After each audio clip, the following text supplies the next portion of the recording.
That's the sound of a big deal. At Wayfair, that sound happens a lot. Dream sofa for half the price? Big deal. New dining table you've been eyeing for months? Big deal. Finally picking up those last few pieces and finishing that bedroom? Now that's a really big deal. Whatever your home needs, Wayfair has the selection, the savings, and over millions of 5-star reviews to back it up. Shop wayfair.com today before someone else snags your big deal. Wayfair, every style, every home. Could pop up all the time, right? Because we're so different. So one example is like he came home late from work and I was working late and he's like, let's order some dinner, Sandy. So I'm like, okay, cool. So I pull up the app and I start looking and I realize, well, he's motivated by safety. He wants the same thing. He's going to order the same burger from the same place. And that's just what he needs to be happy. So I'm looking for it. And I'm like, oh, okay, yeah. Actually, I found Chipotle. And I was like, okay, honey, how about Chipotle for dinner? And he looks at me and goes, no, can't do that. And I'm thinking, but you love their burritos. What's the deal? And then it hits me. His other emotional magnet is value.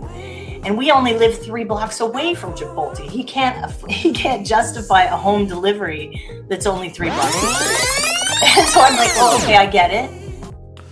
That was Sandy Gerber, a communication coach, emotional intelligence trainer, and best-selling author of Emotional Magnetism, which has won 24 international book awards. Sandy's mission is to help people have connected conversations. She's ranked as number 16 in the 2026 World's Top 30 Communication Professionals by Global Gurus and the 2025 Women of Influence Creative Innovator. Sandy is passionate about helping people to communicate, to connect by developing and sharing emotional, intelligent communication tools people can start using right away at home and at work. So welcome to another episode of the Online Marketing Secrets Podcast with your host, Lopez. So like and share this episode and let's get started. Sit back and relax and get ready for another exclusive episode of the Online Marketing Secrets Podcast with Lopez. This episode is sponsored by FindFlightsAndHotels.com. Looking for the perfect summer vacation destination for you and your family? FindFlightsAndHotels.com has got you covered. From tropical beaches to cultural adventures, our brand new travel website is your one-stop shop for booking the unforgettable family vacation you've been dreaming of. Discover amazing deals, top-rated accommodations, and unbeatable flight options, all in one place. Say goodbye to stress and hello to endless fun in the sun. Don't miss out on creating cherished memories with your loved ones this summer. Visit FindFlightsAndHotels.com now and start planning the getaway of a lifetime. So, where are you from? I'm from Vancouver, Canada. Hey. Oh, nice. Yeah. I've been up there. Yeah, I actually been up there quite a few times. Oh, it's lovely up here. We love it. Yeah, except during the winter. Oh, no. I'm on the West Coast, so it's just wet, not full of snow. Oh, right? okay. That's cool, you know. Yeah. So how'd you get into, I guess, the communication coaching space, speakers? How'd you get started? Was this something you always wanted to do or what? Well, it was kind of by surprise, but I mean, I think since I've been a kid, I've been in communication. My mom was a psychologist, so I was always interested in words and how they made people do things. And I was the kid, Lopez, that people would say, hey, Sandy, what do I say to get my parents to say yes? So I've been crafting messages for a long, long time. This journey of mine didn't start until about 15 years ago, and it came out of failure, like most great lessons do. I was, by all accounts, looking successful. I was, I had a big business, I had a team, I had a sexy office. I mean, I was killing it from 9 to 5. But in my personal relationship, my marriage was falling apart. So I felt really incongruent, and I felt like You know, I wanted what my parents had. They had 52 years of marriage. I wanted to walk down hand in hand on a beach with gray hair, you know? And I thought, this isn't going to happen. So I started really researching communication. I mean, I'd say it was pretty much an obsession of mine, right? I wanted to know what's the secret to having an effective relationship. And that took me on a journey, about a decade. I studied communication and psychology and behavioral science. And I stumbled across this research in the 60s. And I remember still to this day, the feeling of opening this book. It looked like a comic book because it was from the 60s, all tattered and torn.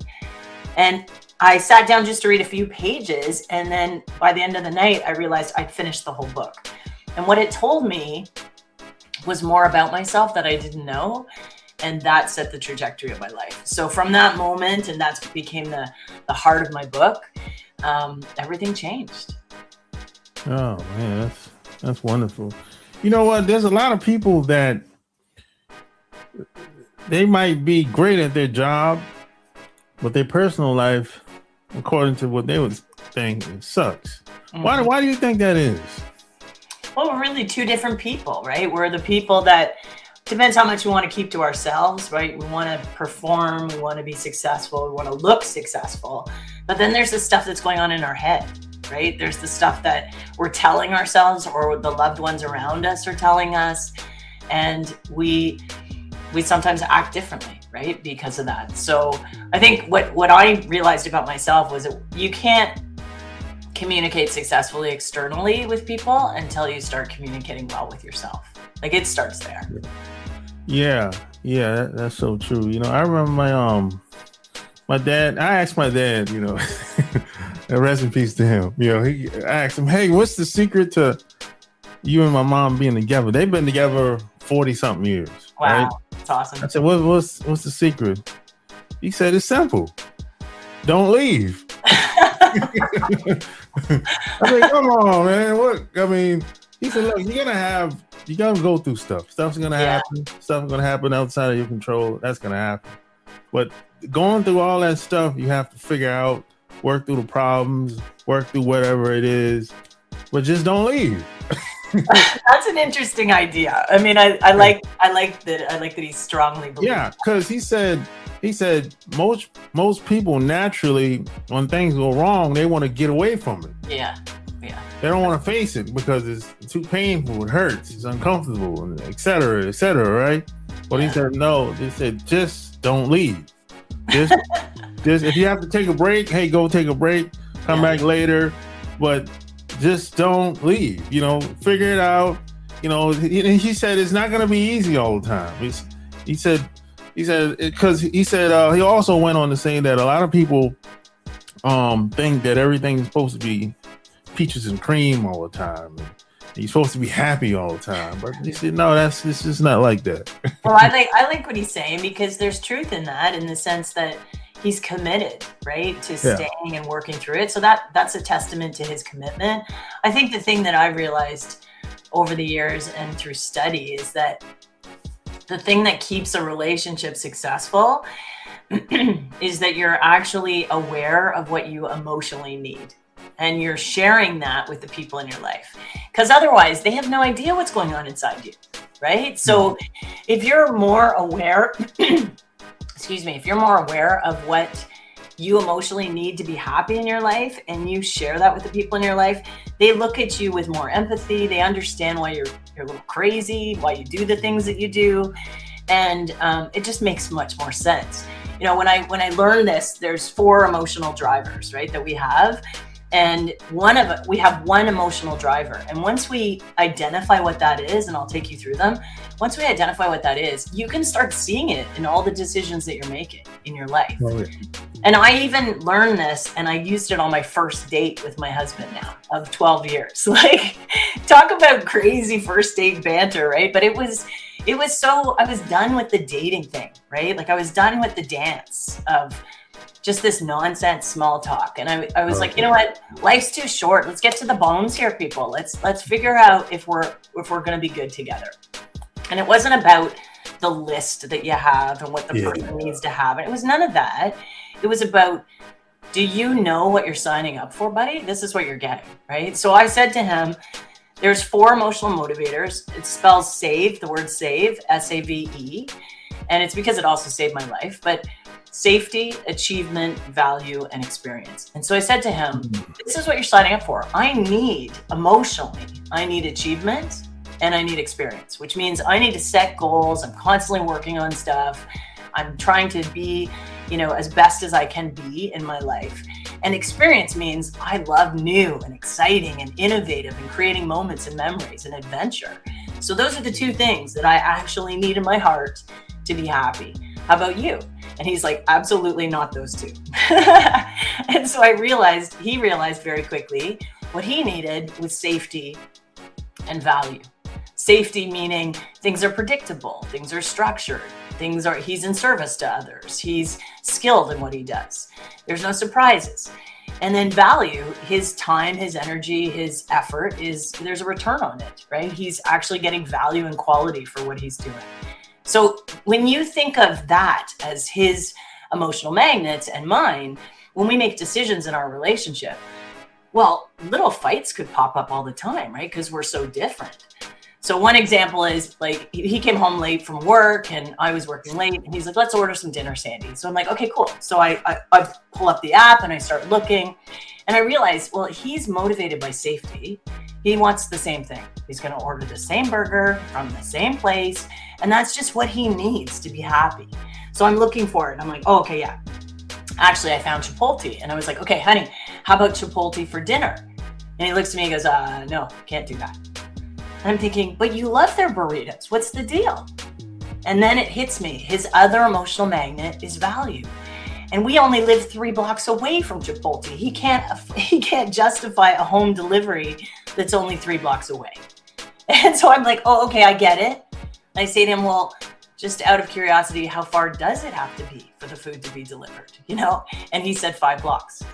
So I kept scrolling down, picked another one further down, and we ordered from a place 6 blocks away.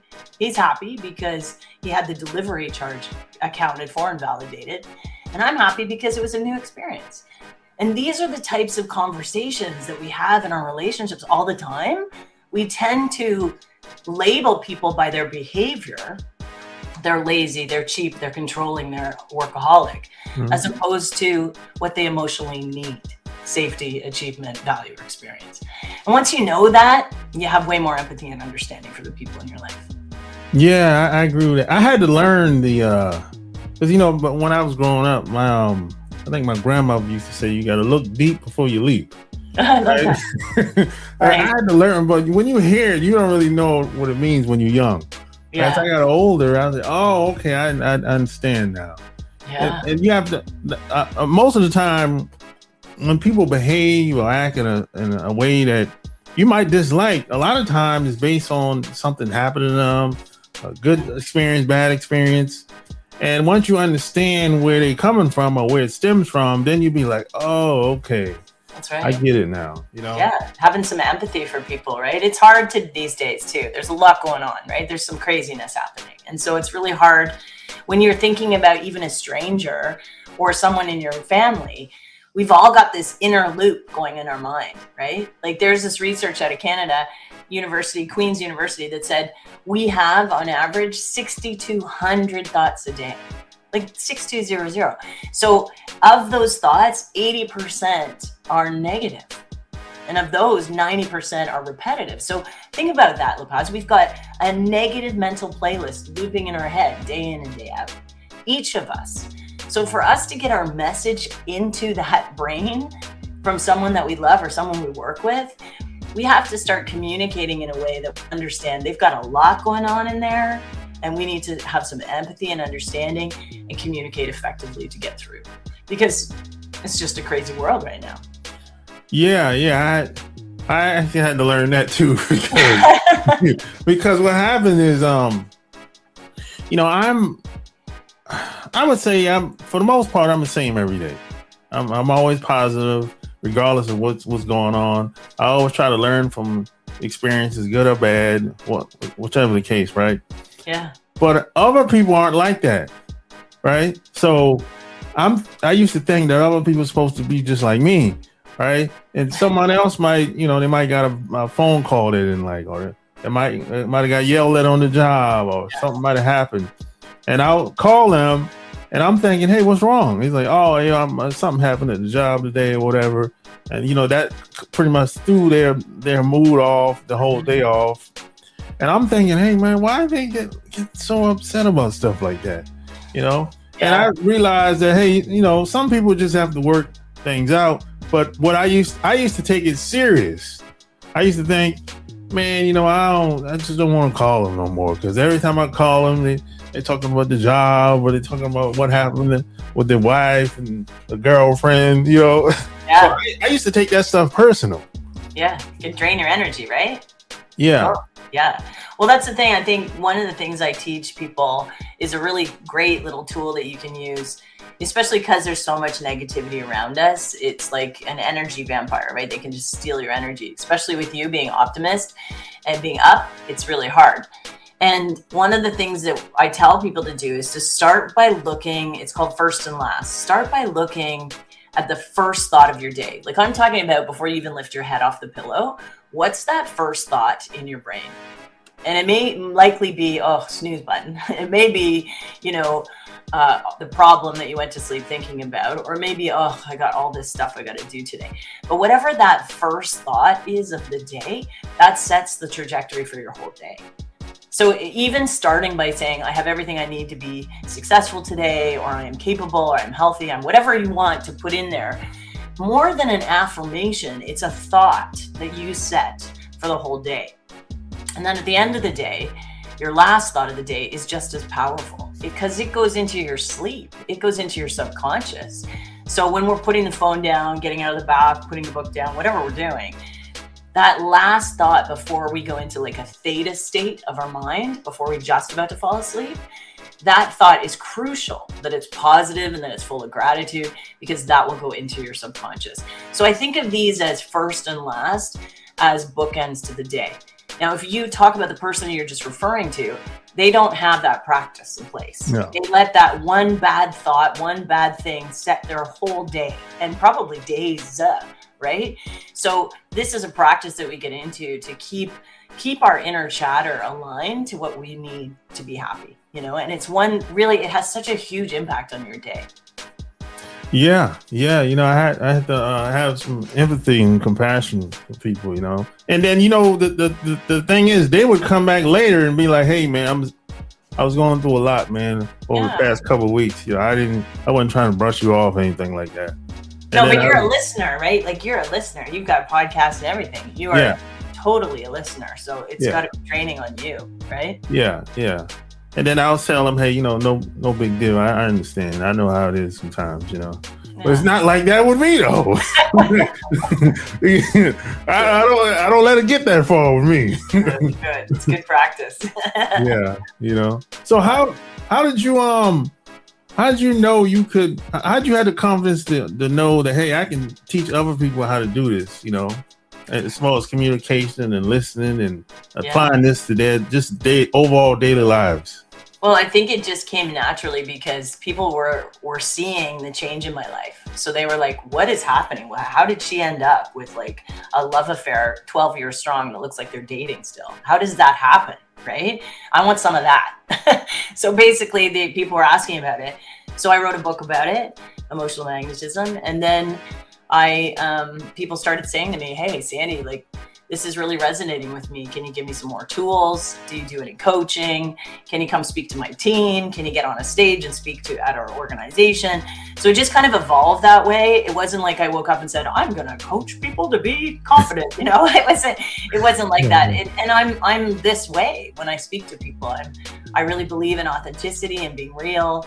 And people like they work with people that they like, right? So essentially they saw what I had gone through. They'd seen the difficulty and the failure. And I'm very honest about how I really messed things up in the past. I failed marriage. I had, burnout, all sorts of things. I was a female executive in an all male dominant industry. It was tough. There was some stuff I went through, right? So people relate with that, right? I'm not coming as the person with the cap on saying I'm your coach. I'm coming with like, hey, this worked for me. Maybe you want to try these tools too, you know, and it's working, you know. It got me on the Red Dot TEDx, and it got me to different places where people all over the world now are saying it's resonating. So it's making me so happy. I mean, ultimately, I think that's why I'm here on the planet. I think I'm here to help people to connect. And the way to do that is with our voice and with our nonverbal communication. And I think, gosh, do we ever need more love and acceptance right now in this world, right? Yeah, I agree 100%. You know, I think I've been put here to do what I'm doing now, basically. Now it's been a couple of times I tried to get away from it. Not always easy, is it?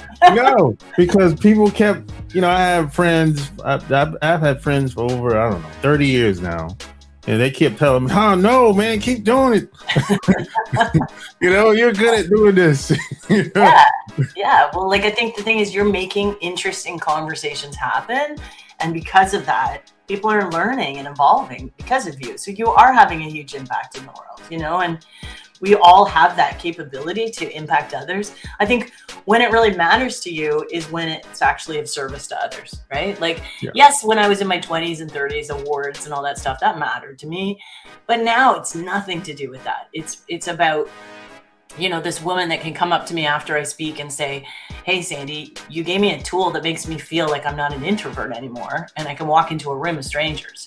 Like, that gives me goosebumps, you know, like that's the juice. That's why I'm in what I'm in. And I keep following the trail that I'm being led. This is definitely the purpose and why I'm supposed to be here. Yeah, same here. I agree with that 100%. And plus, another thing, I've learned that people can feel when you've been through something that they're going through. Yeah. You don't even have to say it. They know it's like, yeah, he or she, they understand what I'm going through. You know, versus somebody else that, you know, they might read a book, couple books or a DVD or whatever, and they're coaching, you know, a similar thing or maybe the same thing, but they haven't actually been through it. You know what I mean? Oh yeah, there's just like little 20-year-olds running around Instagram saying they're a coach, right? It's like, well, I'm not doubting that you've gone through an experience. I just don't know how much experience you've got that can help coach others.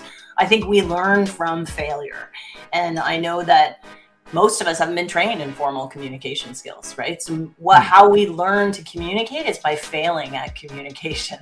And so we have these hard lessons, and then we take that inside and we don't want to share it with anybody. And so there's not a lot of communication coaches out there. When I was looking at the industry, I didn't even know that's what I would be called, right? I just was like, I need to help people do this. And so it eventually evolved into, like, if you need help in your relationships or you need help in your career to speak in a meeting or to get up in front of 100 people, I'll give you some tools to do that. But yeah, there's a lot of people that are calling themselves coaches, and I don't know if that's actually the case. Yeah, I mean, there's one guy in particular that I know. I mean, like, look, if you're 20 years old, how much do you really know? I mean, hey, God bless you, but I'm just saying. It's about what they've gone through, right? Like, and I think to your earlier point, we like learning from people who can relate to the difficulties we've gone through. Like, when I stand up in front of a room full of women and I give a speech about, you know, communicating in your relationship and communicating to yourself, they know that they're talking to my little Sandy voice in my head, right? That's telling me things that are negative, because each one of us has one of those, right? So I can be authentic, I can be real, I can share the difficulties and failures I've gone through. And I think more of us need to share that. I think we need to be a little bit more humane around the lessons that we've learned. And then more people will open up and receive it. So yeah, I think it's the only place I've learned is, like, I'm a huge nonfiction junkie. I love reading stories about people that have overcome obstacles. And thankfully, those people have written them down so that we can learn from them, right? So yeah, I think I was listening to an interview of a football player, and he was saying that I think they were talking about the first year dude, the rookie, right? He was saying, yeah, he's a good player, but he said, I'm a pro. Yeah. So he's like, he's not gonna be able to stick with me once the game gets started. Right. And then the reporter was like, "Why do you say that?" Because he's new. He doesn't know enough. That's right. Yeah. That's right. And I think I want to make sure your listeners don't think, hey, she's dissing people young. Not at all. I have 20-year-old adult kids, and I empower them to do whatever the heck they want to do and be as bold and as confident as they want to be. I just make sure that they're telling truth, around experience and what they have, and they don't know what they don't know yet. Like life is going to unfold for them in ways they can't even imagine, right? So just to be open and a little bit more humble about that. Yeah. Well, my I have a friend. He said there's different levels to everything. Yeah. That's all it is. Yeah. Someone used an analogy one time I loved, which was steps. Like life is a bunch of steps, and you go along, and then you got another whole hurdle, and then you go another step. I just love that visual.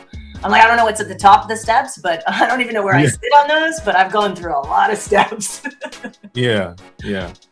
So what made you want to write a book, man? It's a lot of work. It was a lot of work. It took me 9 years to write that book. Wow. 9 years, because I was writing it at night. I was a single mom for 10 years, and I wrote it when the kids were asleep. So, and I was also writing it as I was doing research and all that. I didn't plan. It was more of a cathartic exercise to vocalize what was going on. And at the same time, people were saying, hey, can you help me? How did this work? Like, tell me what you did. So that's how that started.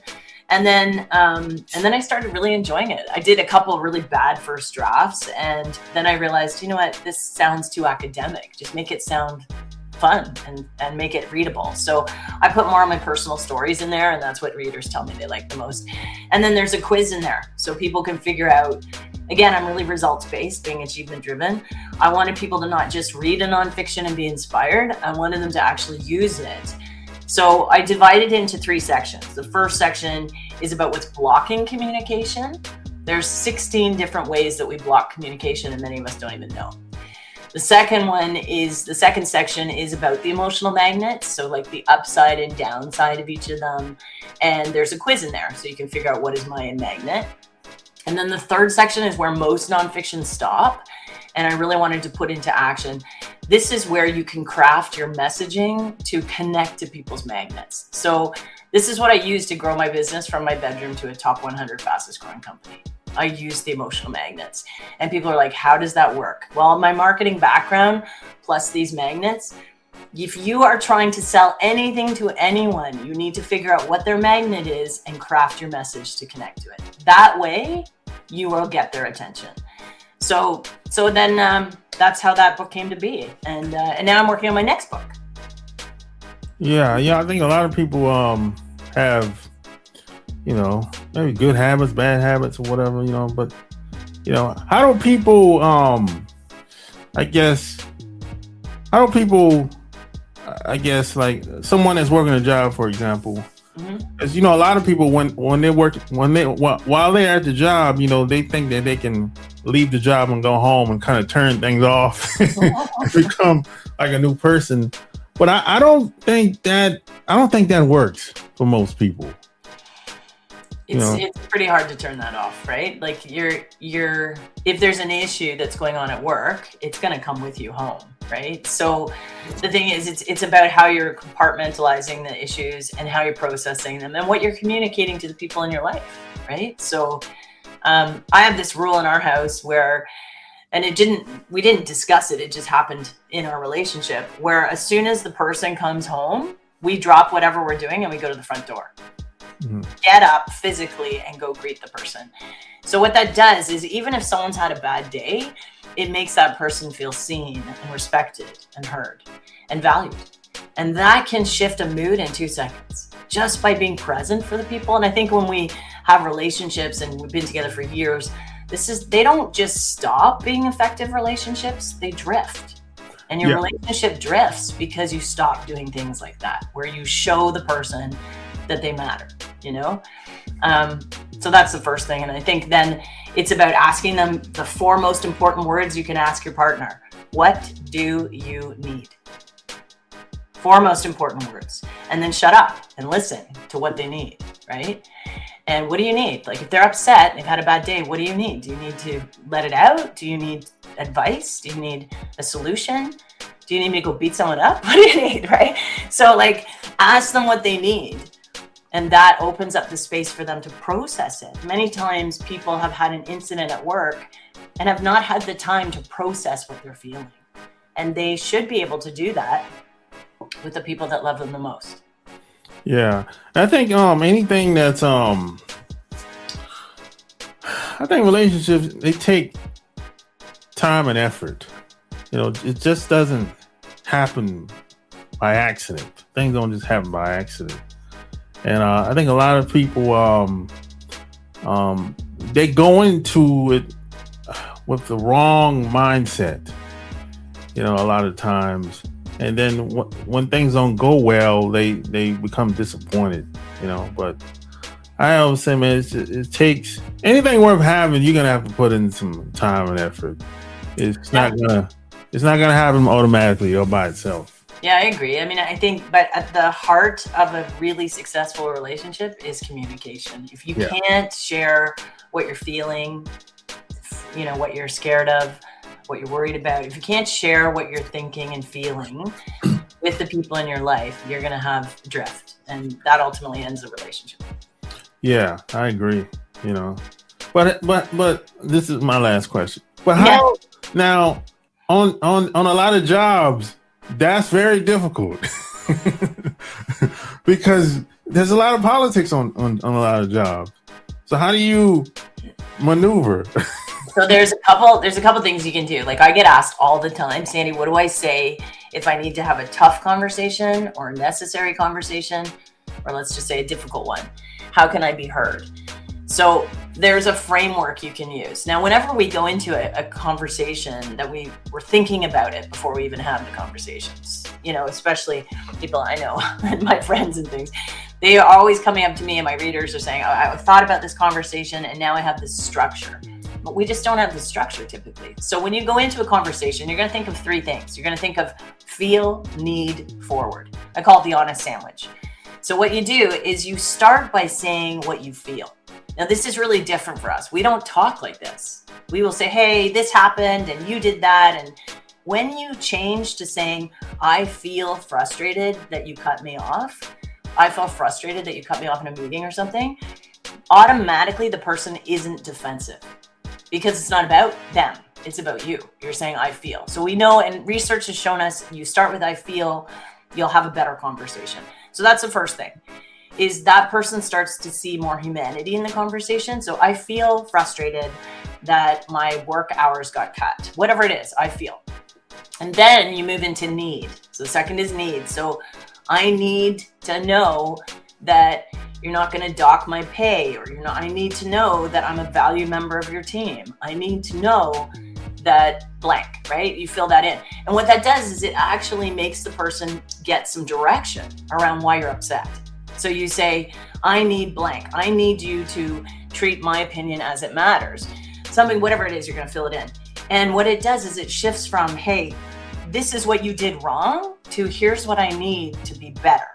It's a totally different shift. And when you look at leaders who do this, that's where true respect and collaboration come in. And then finally, what you're going to do, so you've said, I feel frustrated that you cut me off in a meeting. I need to know that my input matters on this team and that I'm valued. And then you say forward. What are you going to do going forward? So this moves the conversation from blame into something productive. So you said, going forward, could you at least ask for my opinion before you shut down the meeting? Or going forward, could you please tell me that you're going to change the schedule before it goes up on the board? Whatever the thing is. So you go feel, need, forward. And I'm telling you, this framework, not only does it calm you down in a heated discussion, it actually gives the listener this feeling of not being defensive. So they're more eager and open to listen. Pretty cool. That's fantastic. So I guess in a perfect world, who would be your ideal client? Oh, my ideal client, there's a couple. It's an organization or an event planner that's looking for a speaker to help ignite and excite a room around communication and connection, because I love doing keynote speaking. And then it's more of an interactive, fun speech too. It's not being talked at. And then the other is anyone that wants to do some coaching on public speaking, on confidence skills in their speaking, anyone that's got their own business that wants to improve their business through being more confident in how they speak. So yeah, those are the people I love to work with. So if people wanted to reach out to you online, where would they go to? They can go to my site, sandygerber.com, or they can find my book anywhere online and also on Audible. So there you have it. Like, share this episode. All links will be found in the show notes. Until next time, we're out. Peace. Thank you so much.